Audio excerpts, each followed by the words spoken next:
Hello, it's Sandra again in her happy place, and yeah, it's my birthday today, so I feel really happy and positive, and I'm going to be painting very soon. I just wanted to show you what you can do with palettes, 3 colours. The last video I did, I showed you different combinations, and this one I'm going to show you, I've used these 3 colours: primary red, ultra blue, yellow ochre, and black and white, of course. And I created all these different colours out of this. And I just wanted to show you the work that has happened as a result of this palette. So I thought I would just show you, first of all, this is my entrance of painting that's going into the Downlands Art Show. And that's happening in Toowoomba in September. So I've just had it, it's framed, it's in a floating frame. And I'll move it up a bit closer, and you can see all the mark making and that I've done in this. And I used black as the main focal point, so I'll move back. The black, catch your eye there, go up here with the strong red there, across here, and you've also got this combination here, the black there going across to there and back and down and around. That's the whole idea of creating darker colours, darker contrasts against lighter contrast, so you can actually get your eye moving around the painting. I've used the blue. I mixed in a little bit of that's more the ultra blue here, but I mixed a tiny little bit of what was it, blue?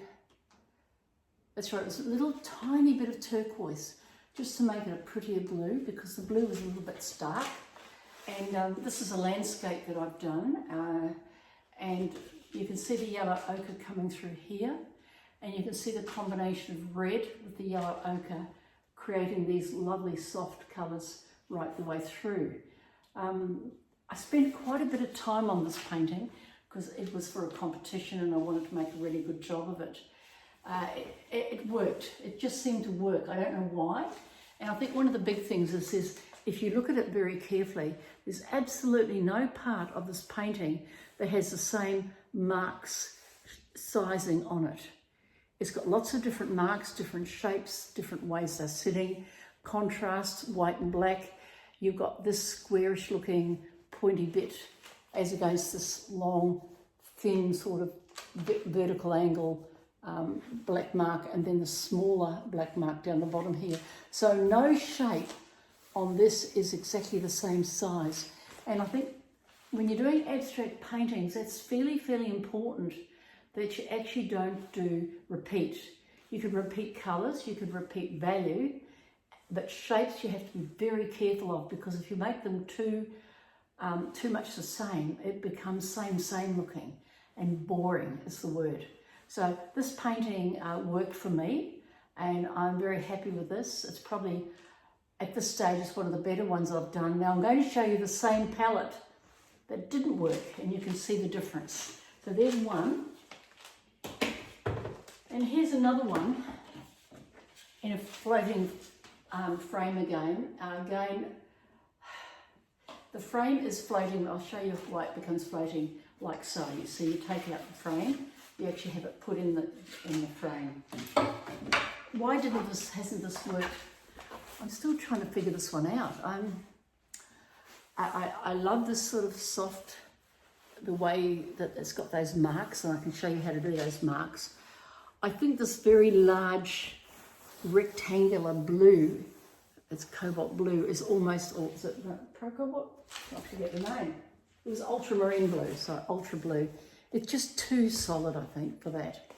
And it reminds me of a sailing boat on the wild seas. For some reason, it's got that look of a sailing boat here. It's an abstract. I was trying to create the sea when I did it, and movement, but I'm just not happy with it. And the more I look at it, I just can't put my hand onto what's happening here. Sometimes when you're too close to your art, you can't see what's going wrong. And this is an example here. I'm going to sit on this now. Anything that I'm not happy with, I'll sit and I'll look at it for probably a few weeks. I'll just put it somewhere around the house where you walk past and you happen to look at it. And something will come up eventually. So just watch me and watch the space and we'll see what this develops into. Right, that's that one. And then the other one, similar colours again in a floating frame. I'll take it out of the floating frame. Again, this time I used a little bit more turquoise than this one, so you can see the contrast, the turquoise here coming through with the cobalt blue. And this again was a bit like the wild sea, a sailing ship, very similar to the other one, the same tonings, but I'm just not happy with it. It looks like the boat's about to collapse with a whole lot of water going across it. You turn them around. If you're never happy with your work, you turn it around, you look. Is it better that way? No, I don't think so. Is it better that way? I don't think so. Is it better that way? No, it looks very odd with these two things here. I think that's the way it should be, but it just hasn't worked.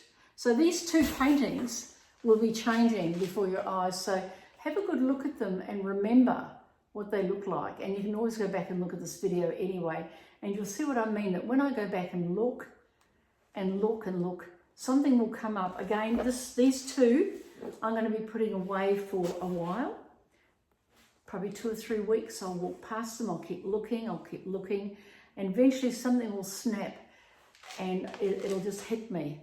And again, by walking past as you're doing the washing or ironing or whatever somewhere in the house, often it just sort of, it comes. I'm looking at it now and trying to be very critiquing my own work, which is really hard because when you're critiquing your own work, it's hard to work out what's not working. Other people can see it just like that, but when you try to do it, you're too close to the action almost. So here's an example of 2 paintings not working and 1 painting that I think has worked. And I'll show you just finally, you can see there's that one, which I don't believe works. And there's this one here, which I think this one here is far more interesting. I think it's got a lot more going for it. You want to actually move up close to have a look at what's happening. You can see more mark making. You move back. So it's almost like this has worked and this hasn't worked. It needs more detail or simplifying. Now, often when a painting doesn't work, I've had a bit of a think about this. Why aren't they working? I think A, we're too close to it, but B, often it's a design problem. Somehow you've got the proportions wrong, the design's not working, and only you will know that. And sometimes it's a value contrast problem where the colours that you've put into your painting, I've used the 3 colours there, plus 4 really, the red, the yellow and the 2 blues, the turquoise and the ultramarine blue, and black and white in between, but they're always a given.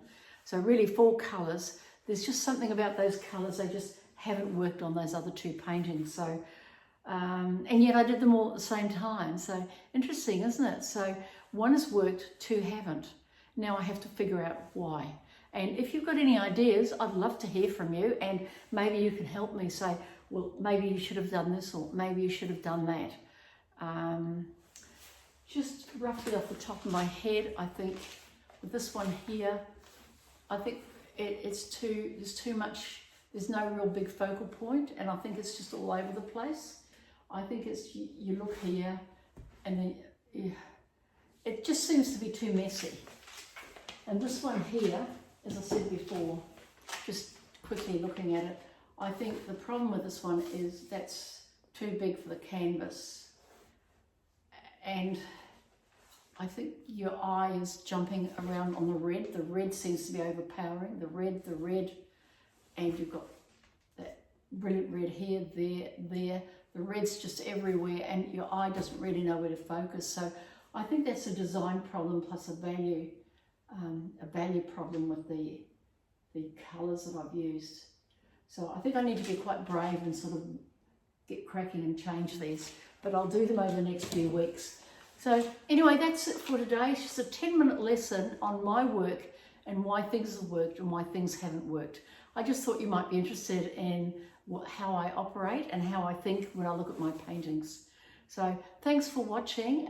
Please follow me. I'm on Sondra Dawn Art on Instagram. I've got a website, www.vibrantsilks. I'll explain one day why I called it Vibrant Silks. And I also have online art courses you might want to follow on that. They're quite cheap. They're sort of beginning art courses, just learning about art and the beginning, and then I take you through another painting, an abstract painting from start to finish. But that's today's lesson. So enjoy your painting, get into it, and I say get into it, enjoy, love it, because I love what I do. I love painting. It's the best thing I ever did. Thanks for watching. Bye.